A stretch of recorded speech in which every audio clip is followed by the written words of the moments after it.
where you guys are going with Sandy.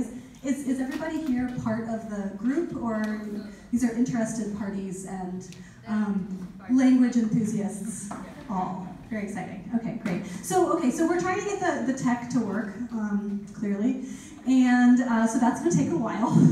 And until we figure that out, I actually wanted to start this presentation with just a little bit of self-reflection, anyways, because I think one of the reasons why we talked about doing this presentation in the first place is because the idea of mother tongue has a lot of clout in India.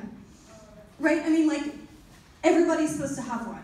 You have one, I have one, legally. And so this talk is sort of about deconstructing that, sure. But I wanted you to first actually write down, if you have a piece of paper. Sorry, I'm making you do assignments. But you don't have to write down if you don't want to. But you can think about what your mother tongue is. What your mother's mother tongue is it the same? What language you feel most comfortable speaking in, what languages you speak other than that mother tongue, supposedly, wherever that is. Oh, we could do it as presenter view, I think. Yeah, just like this. Thank you so much. All right, there we go. So before we get started, before I explain the slide, before anything else happens, just think about that really quickly. And there's like lots of options, there's infinite options. You don't have to feel like there's only one way of it. Just think in your mind, what is your mother tongue? And basically, how do you feel about that? Some of you may have thought of this before, I don't know. I'm looking at people who were in my class last semester. You may have thought about it a lot. I'm gonna give you 2 minutes to think about these things.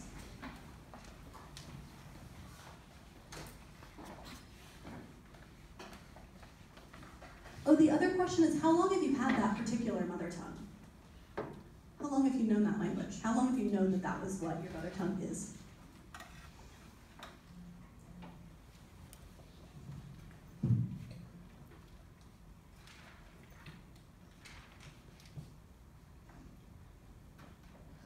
Okay, everybody have an answer? Cool. Now we will proceed with the rest of the talk. All right, so I'm starting with this slide. Did everybody get a chance to read it? It's from a restaurant in Goa, and I saw this when I was on vacation a couple months ago, and I was like, oh, this is so interesting, but I completely forgot to take a picture because it was dark, and I don't know, there were too many people, and it got confusing. But luckily for me, Shashi Tharoor also took a picture of this menu and tweeted it. So I was able to get this, so thanks to him. But it says on the front of this menu, language disclaimer. Our staff is trained to provide a quality dining experience. However, some of our team members may not speak the English language as well as they'd like. That does not by any means imply a service of lesser quality. All staff strive hard to provide our guests with an exceptional dining experience, and all of them are multilingual, fluent in at least 3 different languages, including the widely spoken Hindi language. We simply request that wherever applicable, and only if possible, please feel free to communicate with our team in local languages so they may comprehend and thus serve you better. We wish you a pleasant dining experience. Tweet #mothertongue if you approve of this message so more of us may support the cause. Kindly note, this is not a political message, rather an appeal to empower our associates with the confidence to serve you even better. So this was a fascinating thing for me to spot because it boils down and entangles so many different strands of what we are talking about when we talk about mother tongue and when we talk about language in India. So, I mean, in the very beginning, it seems very much like this is a question of communication.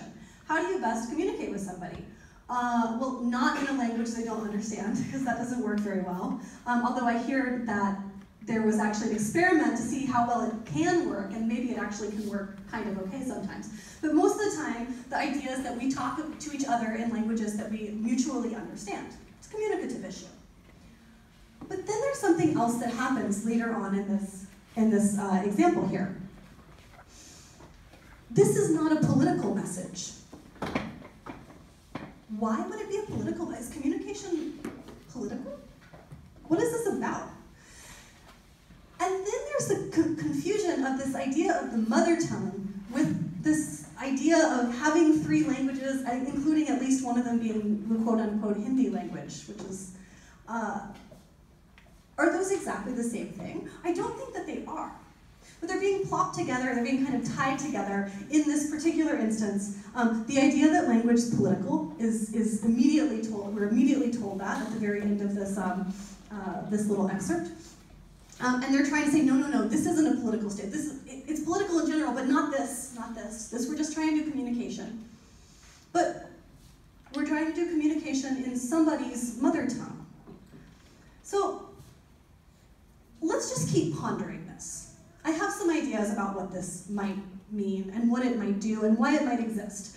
But at first I just want us to think about why it might be a little bit confusing it might be confusing a few issues in one kind of, in one little written bit.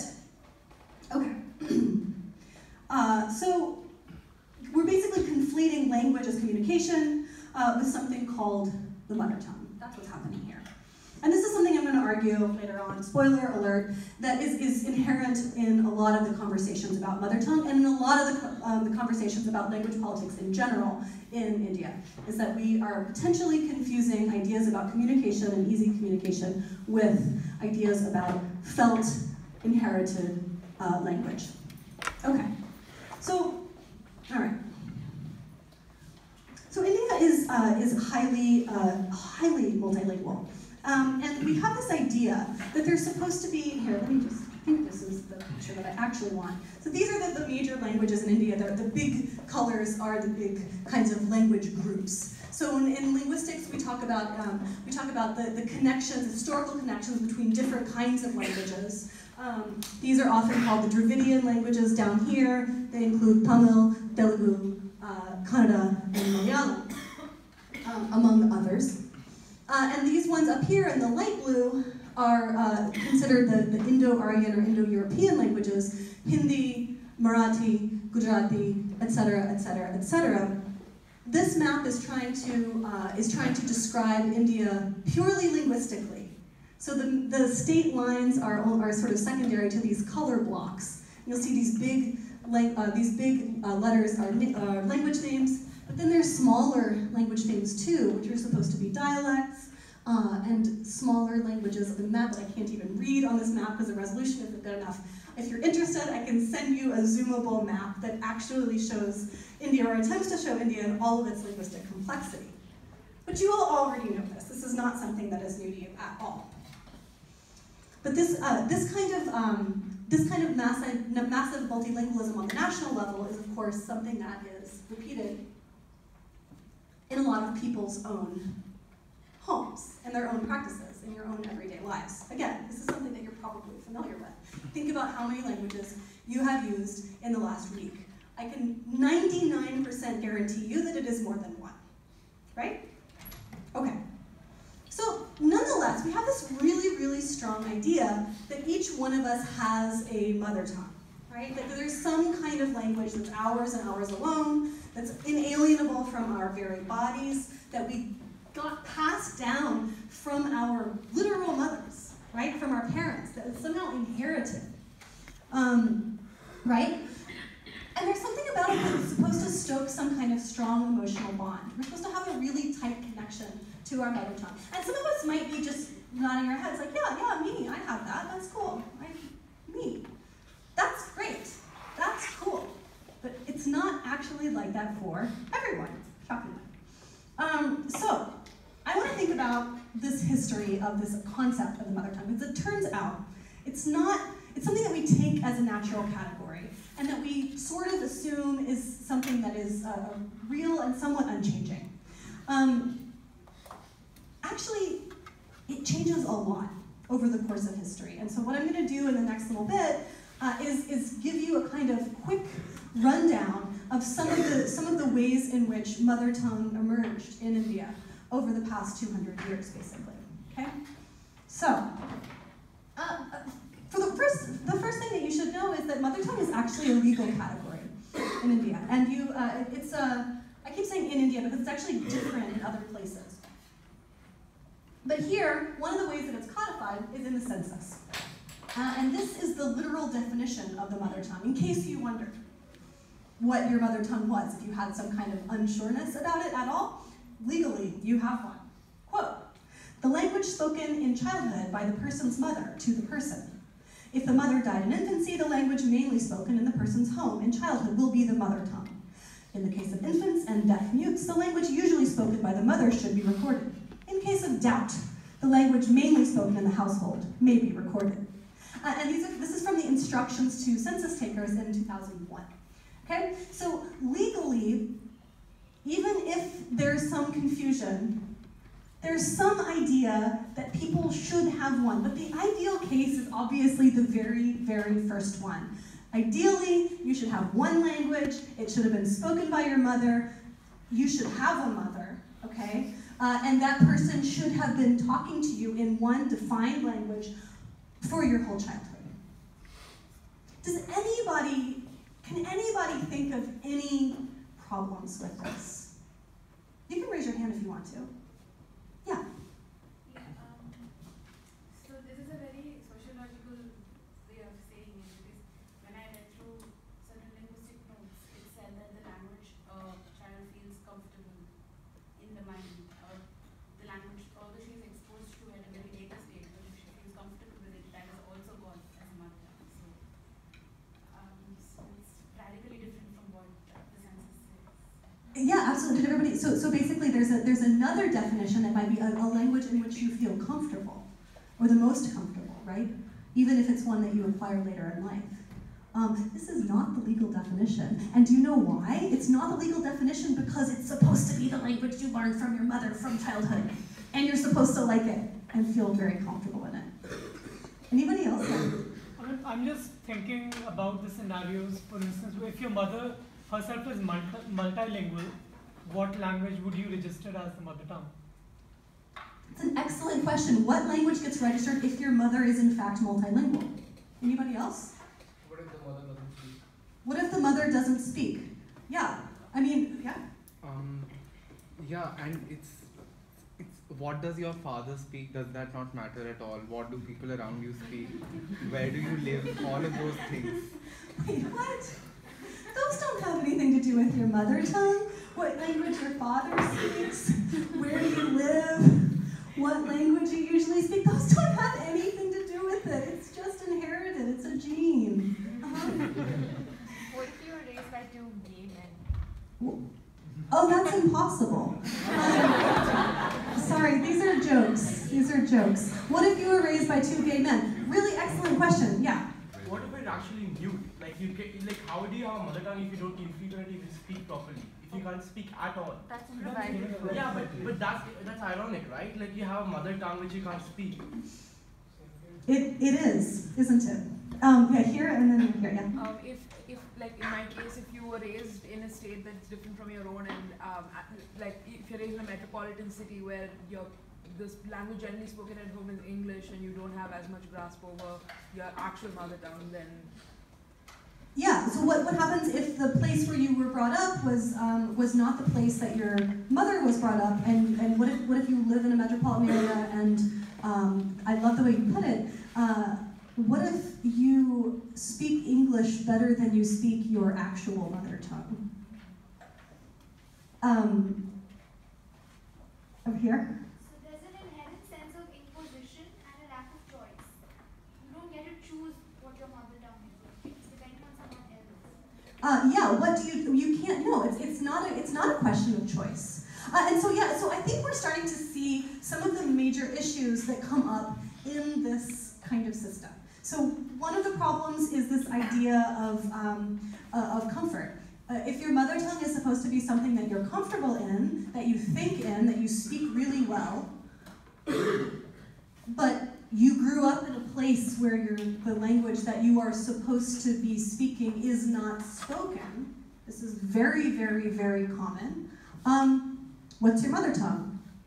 If you grew up with a mother who is actually multilingual, which again is very, very, very common, what's your mother tongue? This category inherently it compresses and solidifies ideas of one language per person, that's the real language, and kind of shunts everything else to the side. So what it's doing, I mean, you can see how this puts forth some very strong ideologies about how language works, right?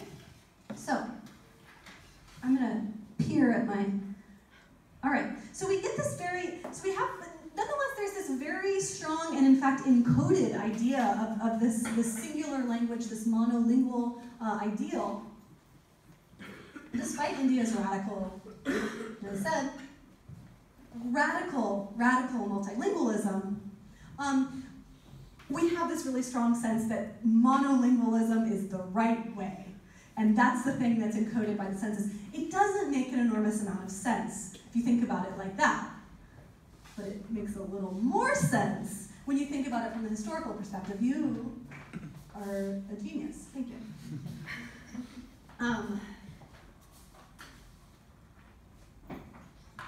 Thanks. Just pouring water on all of the electronics.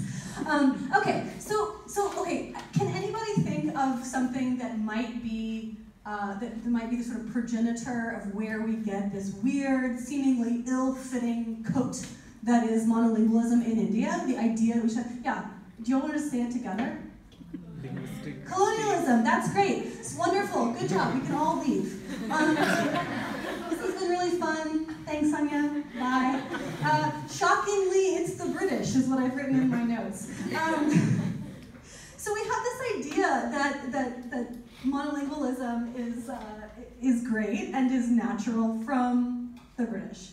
But first, before we get straight into that, I'd like to talk a little bit about what the situation was in the pre-colonial, the pre-British times. How was language divided up? How did we think about language in that moment? So there's a lot of other things that go along with this ideal of monolingualism. One language, all this feeling that we have for it, we speak it perfectly, it's in our dreams, that is the mother tongue, goes along with certain other kinds of things. For instance, the idea that each language has a kind of ideal script that is naturally associated with it. Each language is inherently separable from all other languages. We know from sociolinguistics and from linguistic anthropology that this is not in fact the case. There's all kinds of languages that can be written in all kinds of scripts, right? And they don't actually naturally connect with a particular kind of language. Similarly, they don't actually naturally stand for a particular religion. Who here has ever heard that Punjabi is a language of the Sikhs? Who here has ever heard that Urdu is a language for Muslims? Or that Hindi or Sanskrit is a language for Hinduism or Hindu, something like that? You might have heard something like this sometime in your life. Guess what? This is an interesting example, which is a Ramayan that is actually written in Nastaliq. And this is not unusual, okay? These were kinds of things that happened all the time pre-19th century. There was not a sort of very strong idea that each language had one script that it could be written in, and it could stand for one kind of religious practice and one set of people. So all of this, these kinds of individual pockets of language that mean things like this, that really was not so strongly the case in the pre-colonial moment. Oh, and one thing I was going to tell you about is this. You might have heard there's a film running, a major motion picture these days. I don't know if anybody's been to the movies or has read a newspaper in the last 3 months, but there's this movie called Padmavat that just came out a little bit ago. So does anybody know what it's based on? Yes, it's based on a poem. Okay, and it's Jaycee, who's basically a Muslim Sufi author writing in a language called Hindavi, which is kind of Awadhi, but not really. Don't really believe what you read. It's connected to, it's sort of a progenitor of contemporary Hindi, but again, not exactly. And it's written about Rajputs and their practices. What the heck? Okay, so if you see, there are examples of this poem that are in print, or that are manuscripts of this poem that are in Nastaliq, but you could just as easily imagine it being written in Devanagari. Actually, there's a lot of flow and counterflow between all of these different linguistic practices in this pre-colonial moment. The other thing is that languages really weren't assumed to have strong associations with individual people. Like, you didn't have a language that belonged just to you. Instead, multilingualism, especially in metropolitan context, was considered normal. And languages were basically the tools that you used to do different kinds of tasks, right? So you would get, so the sort of classic example of this is that people in certain parts of South India would know Telugu if they were learning classical dance. They would know Sanskrit for temple rituals. They might also know Persian in order to interact with courts. You could know all of these different languages and be equally fluent in all of them for the purpose that they're meant to be used for. So they had different tasks kind of associated with them. And then performance genres like theater would use not just one language in particular, but a bunch of different languages in order to achieve different kinds of theatrical effects. This was super common. So this whole idea of having one film that has one language that's on the censor sheet, this is a contemporary idea. Okay? So, enter the British. So the British had different ideas about how language should be divided. They were, in fact, unnerved by multilingualism. It scared them. They were kind of unnerved by the whole thing, to be honest. I mean, if you read these early accounts of language, they're the accounts of a people in great fear. Like, we don't understand these people, but we have all of these different, translators. But they're out to get us. And so you have to be really careful because all of the translators are out to get you. And so I don't know, you might have heard there's an actual colonial term, dubash, which kind of gets the association of like somebody who's a little sneaky, might be talking around, you know, the back of you and the front of you at the same time, something like that. This directly comes out of colonial fear of translators. So they do all of this stuff. They're really trying to pin down language in South Asia, not just because they want to govern everyone, which they do want to do, but also because they want to govern. They want to know what's going on because they're really afraid of the things that they don't know.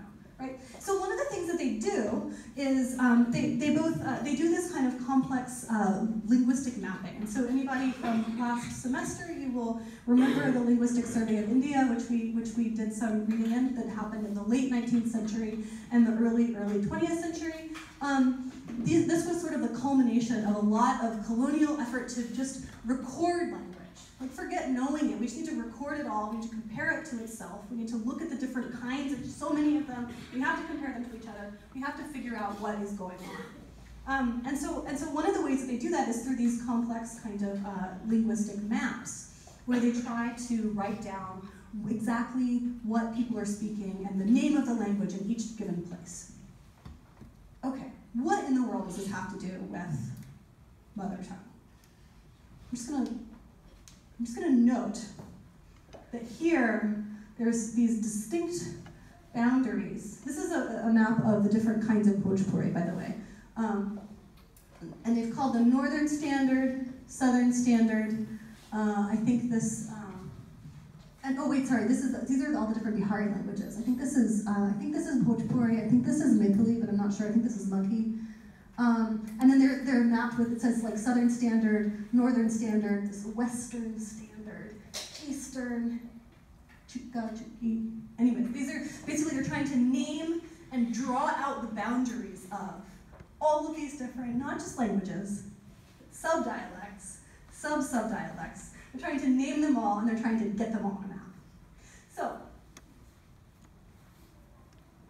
you start to see a way in which there becomes a one-to-one correspondence between space, like this geographical area, and humans, and the language that they speak.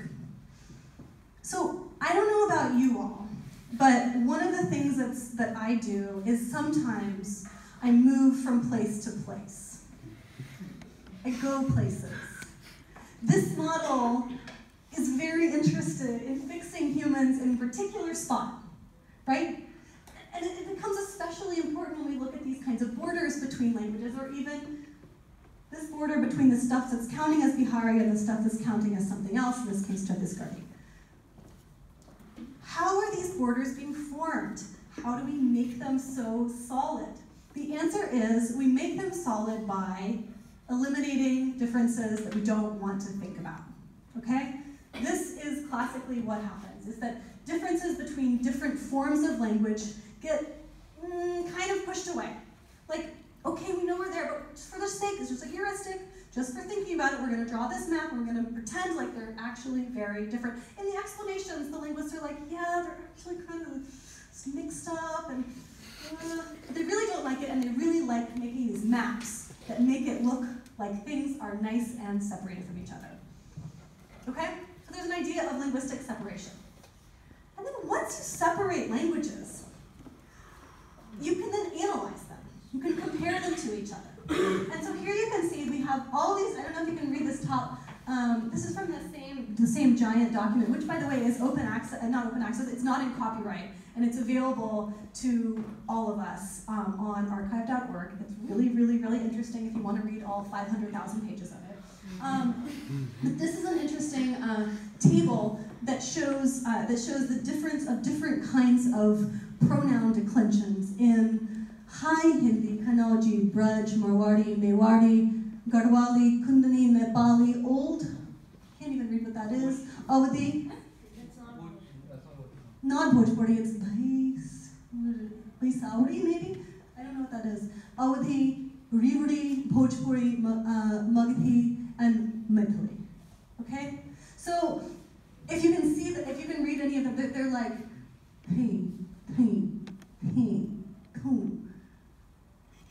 they're all recorded, they're all put out so that they are parallel to one another. You can compare one to the other.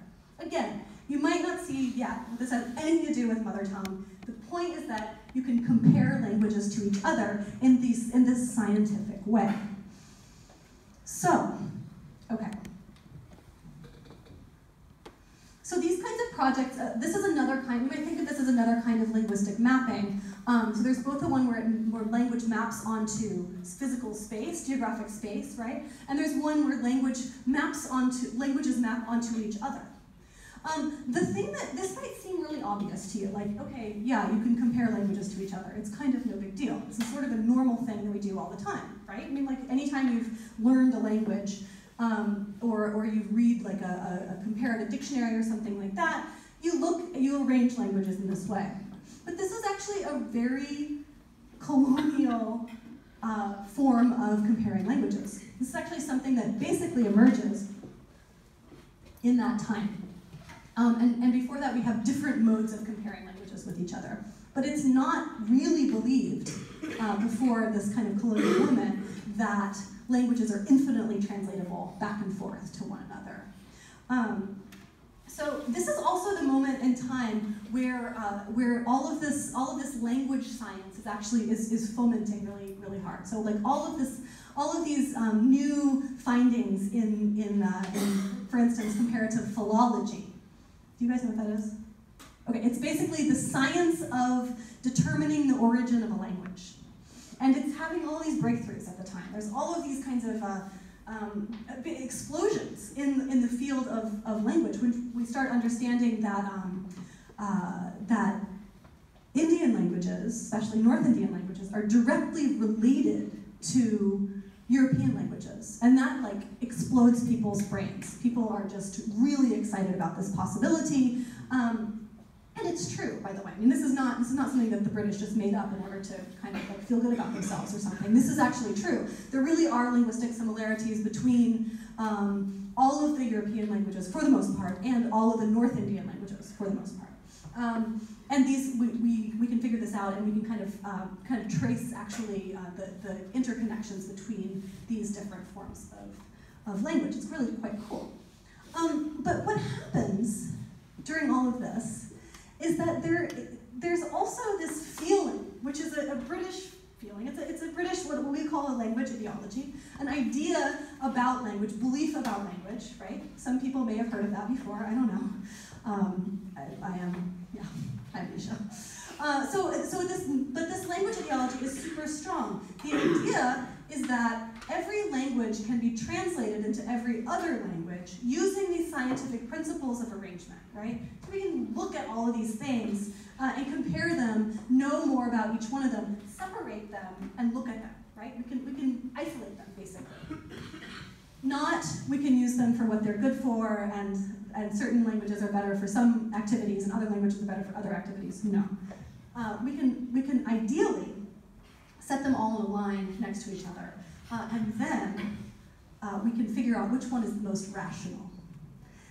Because the British were really into this idea, this was their big language ideology, that the right language, that the best language, was that which was really, really, really clear. I'm sorry, do you have a question? No. Okay, if you do, just raise your hand, because I feel like I'm literally skipping through hundreds of years of history in seconds. So raise your hand if you have any queries at all. So basically, this idea, this British idea, was that there you basically just needed one language. No language does anything in particular. They're all just neutral modes of communication. And so the best neutral mode of communication is the clear pipe through which everything, all knowledge flows, rationally, clearly, transparently, with no flourishes, no gobbledygook that's going to muck up the works. Right? So they were very into this idea, and even in their own language, in English, English was in the process of being simplified at the time. I was wondering if you could elaborate on how languages were compared before the sort of colonial comparison. Oh, well, there's all kind of, luckily for you, my friend wrote a book about it. And there are all of these, and there's actually, there are all kinds of different ways that people compare languages. One of them is through inference. There's sort of, systems of similarity, but that aren't based on things like etymology or grammatical categories. They're based on sometimes things that sound similar or can be, so there's a lot of comparative word lists that are in older forms of Persian, Arabic, and things that we would call Proto-Hindi, Hindui or Hindustani, that are specifically for poets, for instance. And so there'll be all of these different words that you could use to mean the same thing across different places, or words that fit the same meter.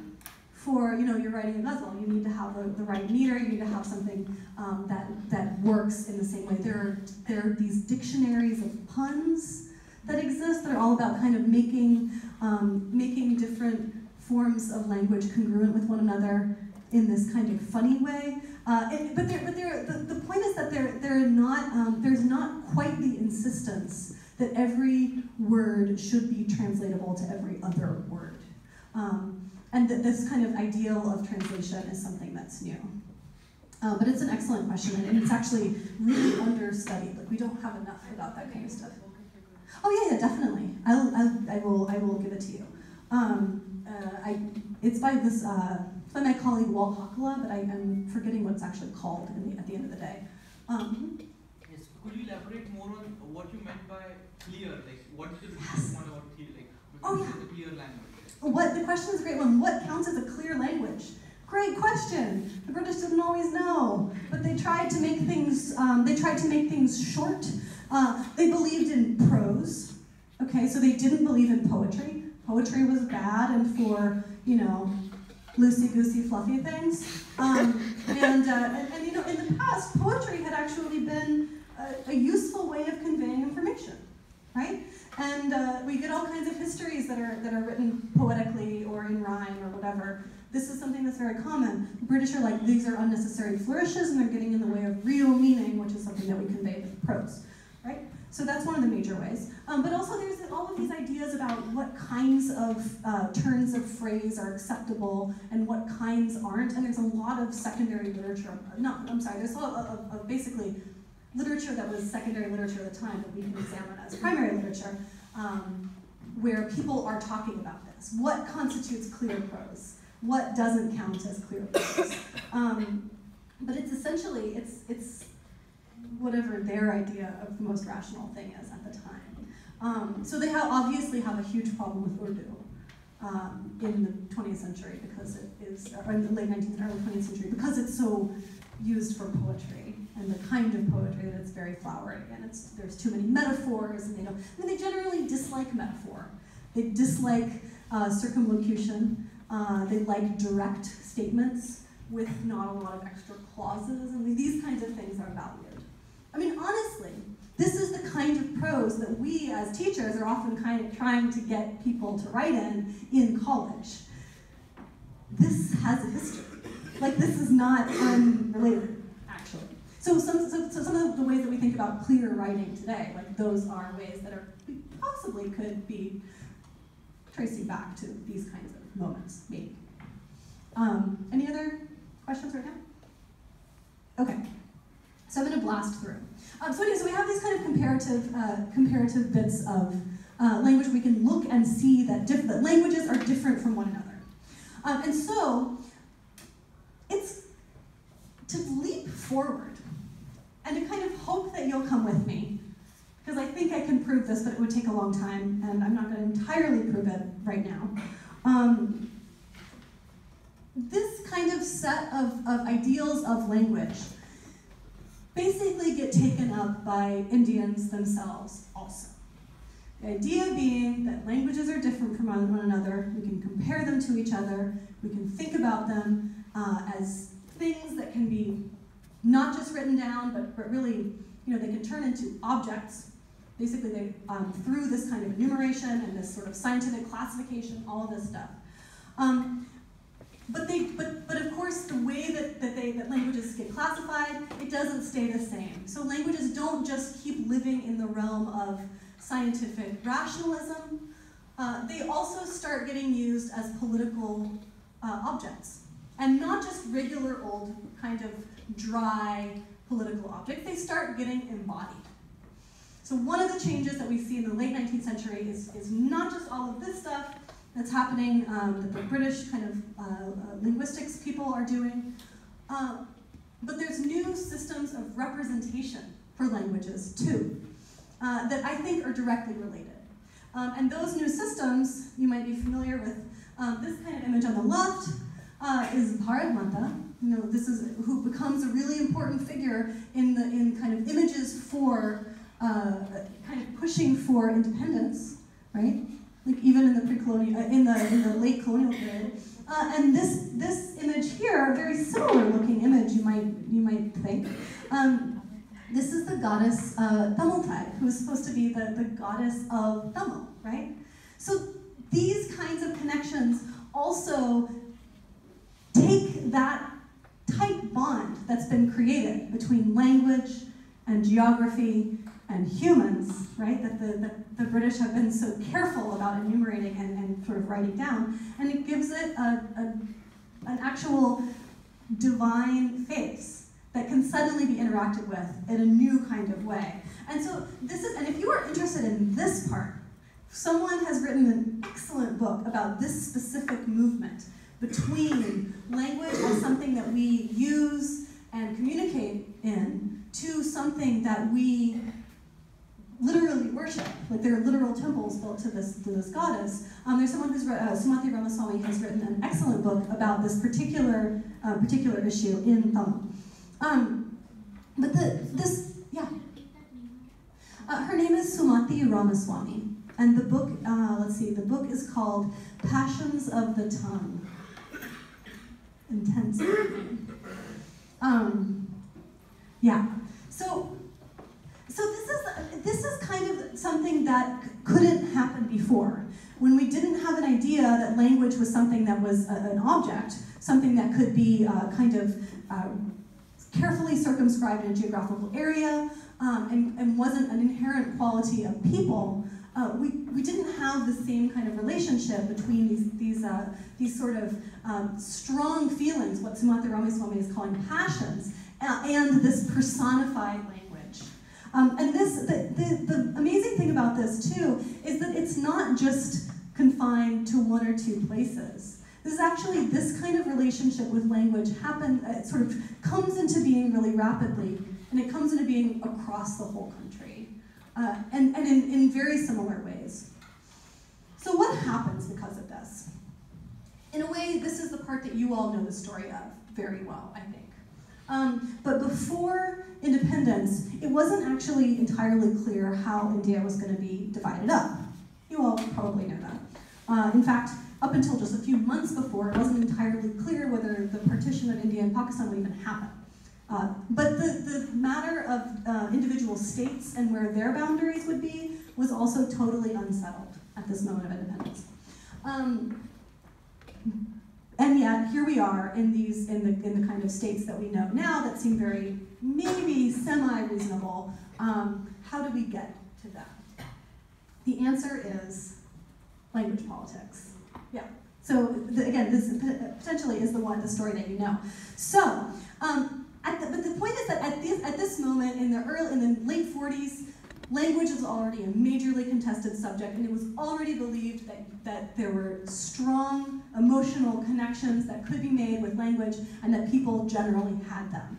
This kind of strong emotional commitment to language then sort of came to its apex when people started agitating for the uplift of language. So you can't really agitate for the uplift of language if it's just a tool that you use to do something. But if language, it turns out, is a goddess, and a goddess who's actually in danger, then she becomes this great, kind of locus for political activity. So in 1952, this is when Pote Sri Ramalu committed suicide. He fasted until his death. Okay, and this was a huge issue. It wasn't just his death, but then the major agitations that followed it really freaked everyone out. And when I say everyone, I mostly mean Indian, the Constituent Assembly, the people, the sort of leaders of the country were terrified because suddenly, remember, we're in a place with all of these different languages. And is everybody going to splinter off? Is India going to hold together at all? Nobody has any idea. The country is only 5 years old, and already people are literally starving themselves to death in order to have separate political representation. This is terrifying. So there is a, let me just get back to my slide. So this is what happens after, in 1953, after Andhra State is sort of divided off. This is Andhra State right here. And it's, everyone's just in a tizzy because what are we going to do about all of this potential separatism, all this linguistic separatism? This map might look very strange to you, by the way, because it does not actually follow our contemporary state lines at all. But so first was Andhra State, because Andhra was already this huge issue following all of these agitations. But after Andhra State was formed, there were still more incipient agitations, and people were still freaking out, and there was still all of this fear that the nation was going to split apart on linguistic lines. So there was a committee that was convened, where people basically, the States Reorganization Commission, where people just had to sort of get together to talk about how to divide up the country into states along linguistic lines. Would it be possible? Is it necessary? Is there any way we could avoid it? They were really, really worried about this whole situation.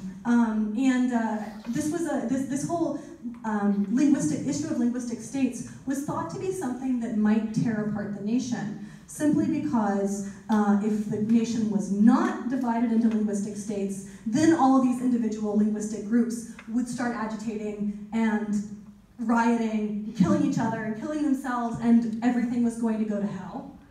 Or on the other hand, they could divide the country into linguistic states, and then all the states would splinter apart and fight with each other, and everything would go to hell. There was a lot of concern that there were basically no good options out of this, and the idea of linguistic states was terrifying. I'm underlining this partially because I think it's sort of something that we take for granted now, that linguistic states are normal. But they aren't. They're something that emerged at this particular time only as a result of mass agitation, basically. And so this is how the states looked following the Reorganization Commission's, the Reorganization Act, which went into place in 1956. And then this is Bombay. Bombay gets divided further into Gujarat and Maharashtra later. But this is basically done more or less in order to quell the massive civil disturbance that has emerged in favor of sort of all of these individual languages and people's individual and group commitments to them with these kind of affective bonds, right? So, I think, how much more time do I have? Okay, so I'm gonna wrap up really quickly because I think that the more interesting thing will also be, now we'll kind of march through history so quickly, we can talk about what the contemporary situation has brought us. But basically, in this contemporary moment, we have all of these ideas that, that come more or less out of this history of interaction between popular agitation, British census takers, language science of the 19th century, ideal British political speech. All of these things entangled together is what gives us our contemporary idea about what a mother tongue is. So you might not actually feel like you're too influenced by these things, by like British mapmakers and things, but my argument is that they are the people who provided the groundwork to even imagine language as something that could be objectified and something that we can have as an inherent part of our being, right? This is something that is new and different, and it's their fault. But these kinds of categories that we have are and these connections between, for instance, language name, a state, a script, a set of people, and a geographic location. These are the kinds of things that were very carefully built up, not on purpose, but through a kind of set of practices, political and scientific practices over the 19th century, more or less.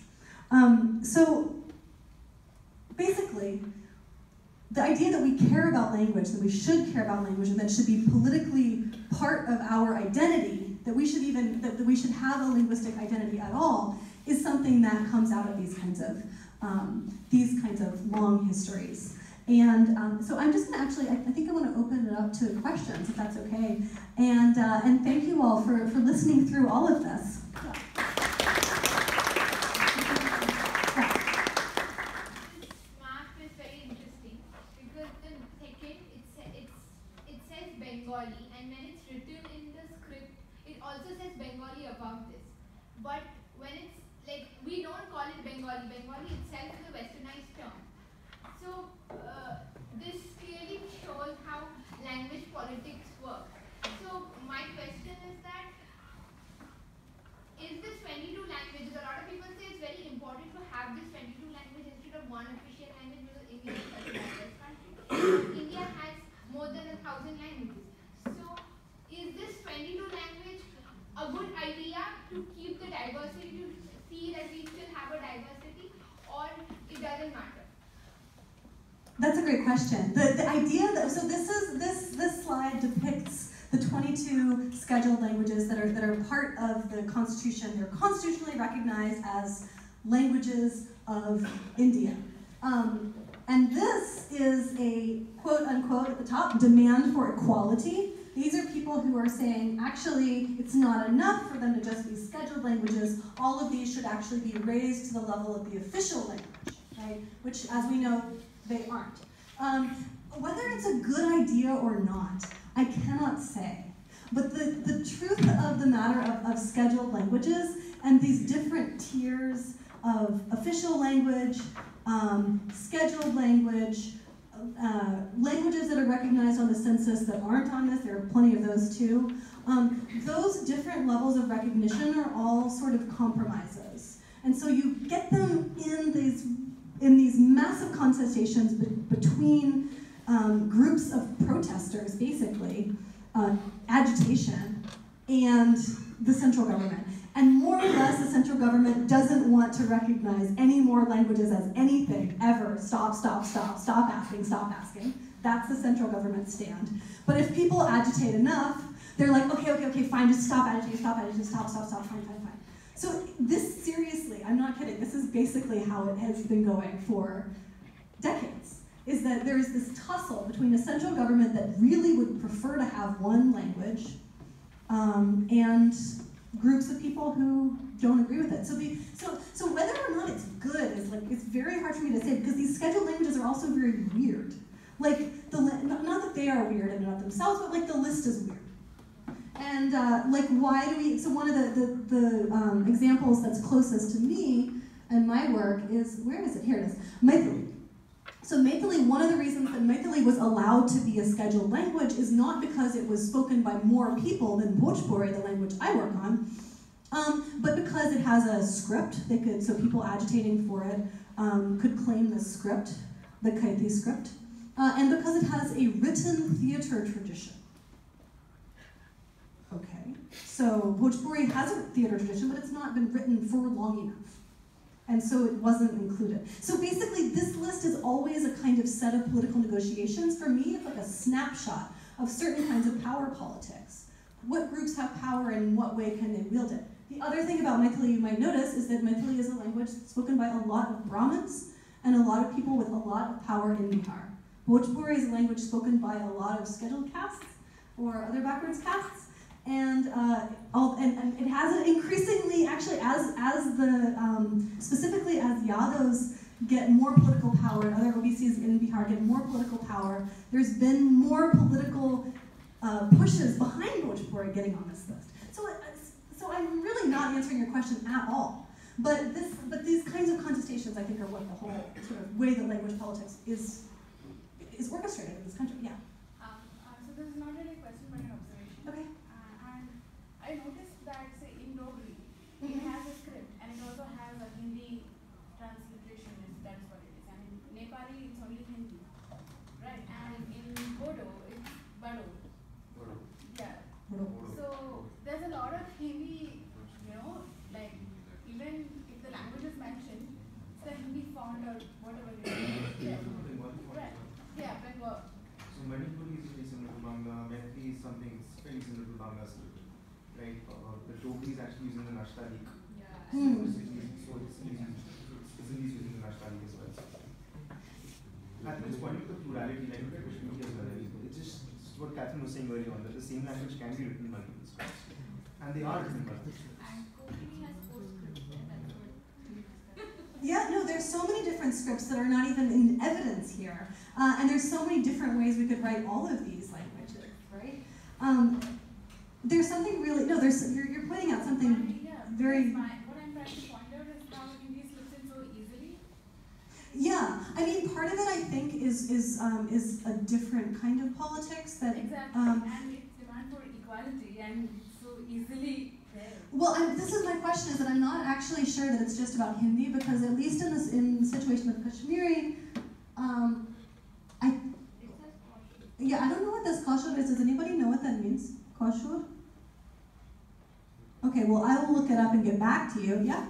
Maybe it is called Koshur in Kashmiri, because in Urdu also it is Koshur, not Kashmiri. That's what I assume and hope. Apart from Bengali, which is written as Bengali in Bengali, so it's Bangla. It's Bangla. It doesn't say Bangla. Yeah. It says Bengali in the Bangla script. But Bengali speakers will call the language Bangla. Yeah, absolutely. But the other thing, what I was slightly troubled by is that Nagari shouldn't be equated with Hindi. I mean, No. they're completely different categories. They're not comparable. This script is constrained because of a different colonial history for sure. I mean, Sanskrit, the fact that it's written in the Nagari is largely a consequence of Fort William College in Calcutta. When you have J.B. Gilchrist and the Carey Circle, the William Carey Circle, who decide to produce texts in that script. Before that, Sanskrit is written in practically every script in the country. But Marathi and Nepali, that is also all written in variations of the Nagari. So Nepali uses the Nagari script, Marathi uses the Nagari script. And these are all descendants of the Brahmi. They're all similar. If you look at Gujarati, you can probably read Nagari on top of that. Yeah, absolutely. Right? So it's a great exercise to just compare script, but language script are two different things. And this is something. So one of the things that I think is happening in this place where you're like Hindi is also slipping in.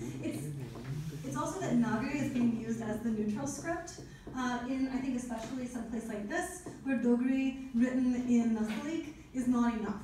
There's also some kind of claim toward, I'm not sure. This is a really weird image, and I don't know who made it. And I'm not sure, like, okay, we know it's not a Bengali person.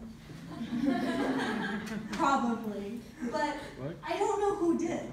And so it's a kind, because I don't know which kind of language politics was behind this particular movement. It's a common plea that we need to have all of the scheduled languages, all need to become official, and that would be like the solution to our language problems. Let's see, there's a question? Comment Yeah, on this. sure. I mean, just the absence of English, the language in which you deliver this lecture, Yeah. which I think is fantastic, because to my mind, and I will make a provocative claim, that English is not as Indian a language as these 22 listed here. Right? In spite of this, English continues to hold a privileged position 70 odd years after the English have left the country. There is one state in the country that has only English as its official language. Only one. Right? Can anyone guess which state that is? Nagaland. It's Nagaland. Yeah. And Nagaland doesn't have presence here, which is a point. But the fact that a linguistic group that has no claims on, so to speak, the soil of this geography continues to exert influence in official capacities, as in class politics, etc. But here, this room, most people would probably feel most comfortable in English, which is ironic as well. But what are your thoughts on the absence of English in this? Well, I would urge you to read the sign again, because English is in fact the primary framing device of the whole thing. And this is almost precisely how language politics ends up playing out in this country, is that the individuals are given sort of space and representation, but the actual communicative framework is in English. I think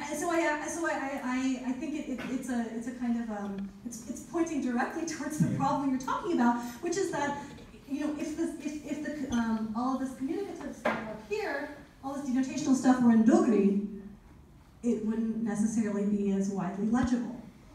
So it's pointing to this communicative problem, which also does exist. And so we get the kind of snake eating its tail of Indian. I quickly want to respond to that point, because I mean that question is of course complex, because there's a colonial history attached to it, and I mean what he said is practically right, because we're still communicating in English, and that's kind of ironic.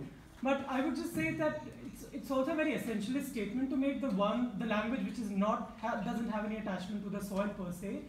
That's a very nativist stand to take, because that's precisely also the argument used to discard Persian languages and Persian influence on Indian languages in India, saying that they were foreign languages, they did not belong to the land. So I'm not sure whether that can be at least the basis to discard English as a language which should be officially recognized. That is also a very ancient belief, because in this generation, most of the thoughts are driven by English, and it has a very huge influence. And although it is not listed as an scheduled language even, it does play a major role in everybody's life right now. And in official life as well. But yeah, I appreciate your point quite a lot. Partially because, in a sense, the idea that certain languages are more or less related to geographies. I do think this is something that is that's solidified, codified in the colonial period. So if we would like to eliminate English altogether, we kind of have to take stock of that as well. I know it's an impossible situation. Yeah. I'm actually building on all of this because I think technology is also changing language a lot. What you can type in, and having spoken to a lot of government officials who were beginning to type in Indian languages which may not have been native to them, simply because it's not on a computer keyboard at this point, is making a difference. Also, how scripts are evolving, or pictographic languages, and what happens to them when they have to go, and they are official, and it was okay when you were painting it on or doing calligraphy, but when you have to move it to a computer, what happens to those, what happens to, in writing of Hindi, certain matras and the way we learned them, and how you narrow it down and limit it. Technology, I think, is going to further change what becomes official language, because apart from its politics, just pure practical usage, English is going to be like that. I come from a family where my parents have different mother tongues, and it became a family lingua franca, because my two sets of grandparents also often related in English better than they did in their particular tongues. And that wasn't a political or a rooted thing, it was just practical. It became the way to communicate in writing or speech. Yeah, and I think that's not uncommon at all. And some people in this room might have similar experiences, actually, that English becomes a bridge language to communicate with your own family or across different family members. But this question, too, about technological change is really important. This is something, actually, that that happens as early as well, it happens with different kinds of scribal cultures, and when there's changes in scribes, there's changes in language, and so who gets to do that scribal work also changes how language is written and how it works. But then the arrival of the printing press does all kinds of interesting things to language scripts, and that's basically when the Katy script more or less is eliminated. It's partially eliminated by the British because it becomes so complicated to, or they think it's complicated because it's a running script. It looks kind of like Gujarati, but it was written by Kayasth scribes mostly in Bihar, and so it was this big contentious issue. It's like, what do we do with Katy? Can we admit it in court? If so, how can we read it? Because it's so impossible to read. So there are all all of these like not grammar books, but actually script books, like practice reading this impossible language Katy, this impossible script Katy, for colonial officials. And it ended up it basically ended up, Devanagari ended up squashing Katy for the most part. But then it changes again with the advent of computers. You're absolutely right. It might be changing now as we get more and more sophisticated systems of transliteration where you can easily type on a QWERTY keyboard and have Devanagari pop out. So these things are actually making it easier to do things like build web pages in Hindi or other languages, right? So it's not just like a sort of a one-way street of eliminating diversity, but also it sort of in different moments with different kind of technological changes, you get different possibilities. Yeah, back there. And then, sorry. Yeah, so you go first and then I will come to you. Yeah. Okay, so my question has to do with the deification of Tamil. Mm-hmm. So for the purpose of this question, I'd like to define secularism as the absence of manifestations of communal divide in criteria of, say, education, access to employment and opportunities, median income, so on. So I noticed in the socio-economic census of 2011,